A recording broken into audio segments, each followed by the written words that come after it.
everybody. I'd like to welcome you to the Wood Creek Singing Rangers Fall Parent Meeting.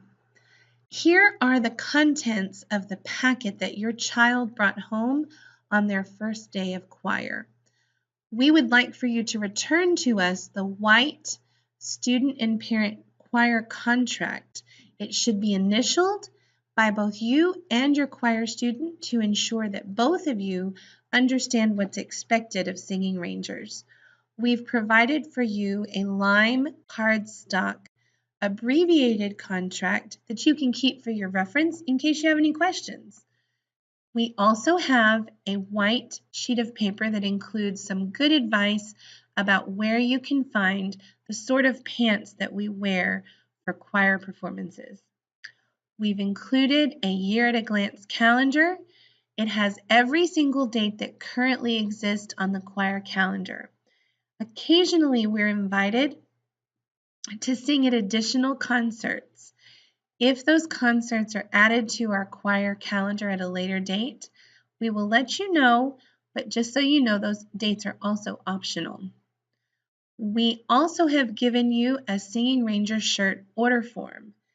This is actually a page that includes a link to a website where you can purchase the choir shirt from an online store. This is our fundraiser for the year. We will not do an additional fundraiser. In years past, we've done things like Yankee Candles, but all proceeds for this fundraiser will go toward the transportation and music used for choir. Now, we have a deadline for contracts, which is September 28th, and the window for ordering the Singing Rangers shirt closes on October 19th. Being part of a group like the Singing Rangers means that we have very high expectations of the students who participate. With that in mind, we would ask that students strive to miss no more than 3 rehearsals for the entire year.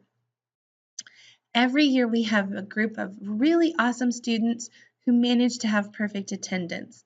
We understand that this accomplishment on their part is a reflection not just of their own effort, but of the effort of the whole family to make sure that they get to choir rehearsal every week. Sometimes absences are unavoidable.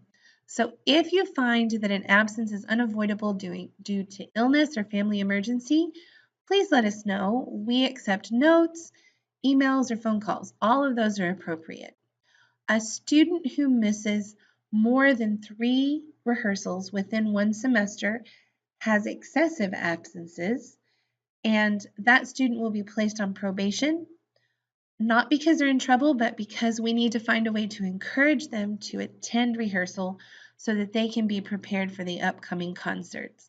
If absences remain a problem for that student, they won't be prepared for the concert, and therefore, depending on the circumstances, they may indeed be asked not to sing with the group.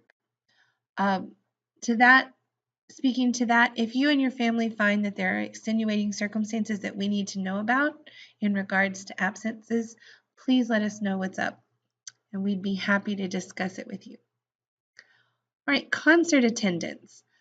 As part of the Singing Rangers, concerts are required. We expect that all of our members will sing at every concert. We have 2 evening concerts on the calendar currently. One is in December, one is in March, and they both happen immediately before a major field trip. Therefore, students who wish to attend field trips are required to sing at each scheduled concert. So the converse is true. Students who fail to attend the evening concerts do not go on the field trips. If you find, once you have all your calendars, that you have a conflict that's pre-existing, perhaps you have a student at another campus who has something else going on the same night as the concert, please let us know as soon as possible. We're pretty creative folks, and we work hard to help people find a way to get the students wherever they need to be. We feel very strongly that students should attend all of those concerts. Sometimes we're able to work out a way so that students who are, maybe their sibling has a concert at this time and it's right next to our concert. Sometimes we can say, well, maybe if you can just, you don't have to get here early. You can get here just right on time. We're usually able to work something out with the families. So if you let us know, we'll try our best to help out. Right, so choir member conduct.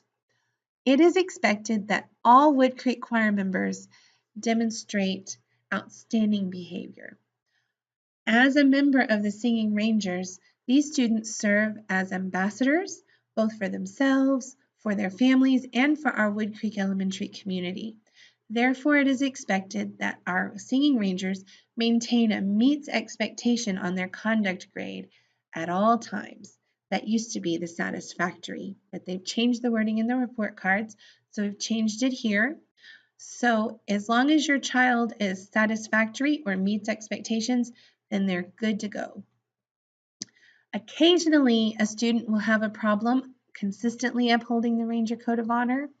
If that is a problem, we'll talk to that student, and it's not happened since I've been here, but we do have it in the contract that if a student is unable to meet our conduct expectations, they could be asked to leave the group. Now, choir uniforms. We wear a uniform when we perform. Our uniform consists of a choir shirt that can be purchased online at spiritworks.com. The cost of the shirt is $20.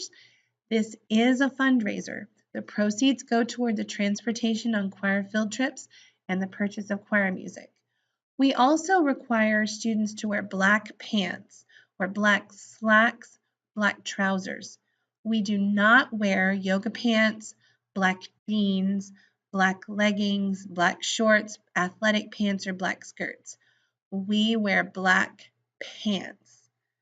Now, that sheet of paper that has the ideas about where you might find a pair of black pants for a fifth grader, which I know is no small feat. It has several ideas. One of them is a link to a website. That website for the pants is not associated with us in any way. It's not part of our fundraiser. It's just as we talk to other music teachers, it's a website that's well known for having basic, simple black pants that fit most people. So if that's the kind of thing you're needing, if that's the kind of information you need, there it is. Okay, shoes. We wear black shoes with no sparkles, no lights, no colorful accents. If you have a pair of shoes that's almost perfect, great. You can get creative in how you make them work. They do not need to be dressy. They just need to be plain.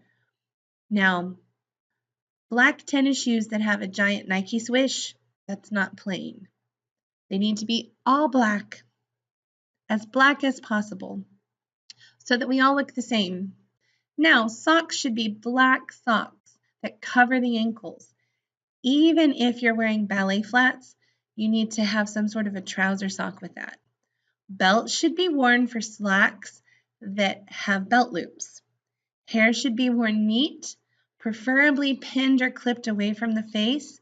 We do not wear jewelry and we do not wear hair bows, because if you have a giant hair bow on your ponytail, then the hair bow's in front of the face of the person who's trying to sing behind you.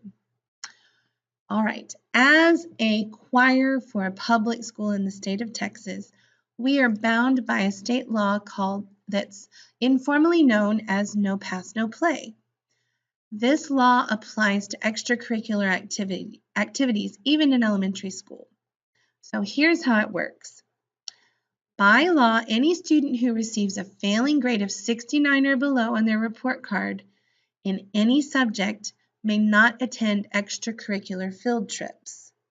Now, if when you get your first 9 weeks report card, your child has a 68 in social studies, they can actually sing in all of our concerts. They just can't go on the field trip. But if that happens to you, don't lose hope, because the state of Texas has also published a calendar of checkpoint dates, which means that after that first report card comes out in mid-October, there's about 3 or 4 weeks after, and I don't have the date off the top of my head, that a child who's failing has an opportunity to bring that grade up back to a passing level.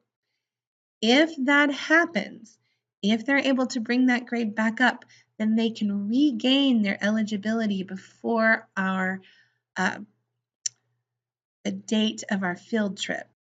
So they would still be okay. But here's what's important.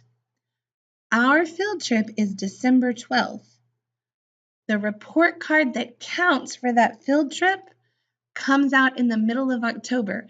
The first grading period ends on October 13th. That's the date that teachers have to turn in their grades. Then a few days go by while we make sure that everything's accurate, and then you get that paper copy home to you. That's the report card that counts.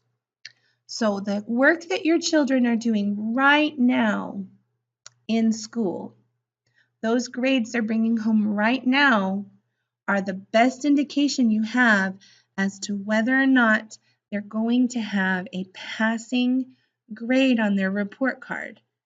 So if you have a child who's rocking along and they're kind of borderline and you don't know, maybe so, now would be the perfect time to have a chat with them and let them know that the work they're doing right now is what will determine whether or not they're eligible to attend the field trip in December. That would be a great thing to do because we want to encourage them. But remember, if they get a failing grade, don't lose hope. There's still time to bring it up. And that's when our kids find out that they can do hard things. Now, field trip. Woohoo! I love talking about the field trip. So we get to go caroling on December 12th.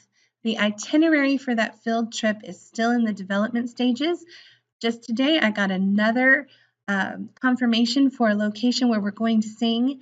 As soon as that itinerary is published, I will be sending home a huge packet of materials that include an itinerary, permission slips, medical release forms, and all sorts of things you need to know so that we can have a successful field trip. There are 2 requirements for students who want to attend the field trip. First, they must have a passing grade for their report card that reflects the grades that end on October 13th. Then they must also attend the evening choir concert scheduled for December 7th. Students who fulfill both of those things are free to go on the field trip. Katy ISD has changed several field trip procedures, and I think it's going to make for a really wonderful experience for us. We have a large choir. We are required to have 1 chaperone for every 5 students. Our choir's actually grown a little bit since I published this PowerPoint, so we're going to need about 18 or 19 chaperones. Last I checked, we've had about 32 parents who've expressed an interest on that Google form you filled out. So what we're going to do is we're going to take those names, we're going to drop them in a hat, and we're going to pull names. And we'll contact the first set of people. If you receive one of those first contact emails, please respond as to whether or not you intend to be a chaperone. Because if things have changed and, oh my goodness, you've got to go on a business trip then or whatever it is, you need to let us know, because if you're unable to attend, then we're going to call some of those other people who said they were willing to serve, but they haven't yet got their name drawn out of the hat. So please make sure you communicate quickly with us once you receive that email. By the way, that email will come out about a week before I send out the packet of good stuff for the field trip. Now, this is new. All the chaperones have to ride the bus. You get to be a chaperone for the whole day, including on the bus, and it's going to be awesome. We're going to have a good time. But that kind of leaves the non-chaperone parents in a question. They're like, well, what do we do? You still get to do what you always did. This is especially important if you're somebody who has to work for most of the day, but you can get off an hour to go meet us at this concert over at this location or that location. You can still do that. But here's what's new for you. Any non-chaperone parent who intends to meet us at a location must have a Raptor badge also. So what I'm going to do is in that big old packet of information, I'm going to have a Raptor badge request form for the folks who are not chaperones, but who know they're going to go eat at Cece's Pizza with us.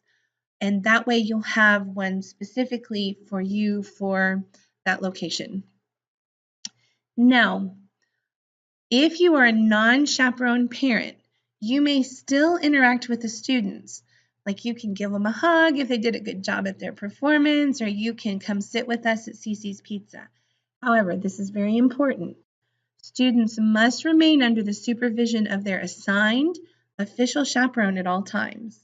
So as a non-chaperone parent, you're welcome to tag along, but you're not in charge of that group. And so whatever conversations you have with your child should not be arbitrary to what the chaperone, the official chaperone is saying. Now, I think this is going to be a lot of fun. I am looking forward to seeing almost 20 parents riding on the bus. I think it's going to be a blast. So that brings us to the end of our presentation. This presentation may have brought up some other additional questions that you have. If you have any other questions, please feel free to contact us. We would love to hear from you. Just so you know, very soon there should be a Canvas page available. One of our technology folks is putting in the names of the kids who are in choir into a special Singing Rangers Canvas group. Once that group of students has been created, your child will receive an invitation on their Canvas page from the Singing Rangers Canvas group. They'll need to accept that invitation in order to access the information that's going to be on there. It's going to include, copies of forms that you may need, songs that we need to rehearse, information about auditions, if we have auditions for speaking parts or whatever, all that information will be there. And just so you know, Miss Robichaux and I are thrilled to have such a marvelous choir. We can't wait for you to hear the lovely music we get to hear at rehearsal. It's going to be so much fun. And we just thank you for your time. Have a great evening. Goodbye.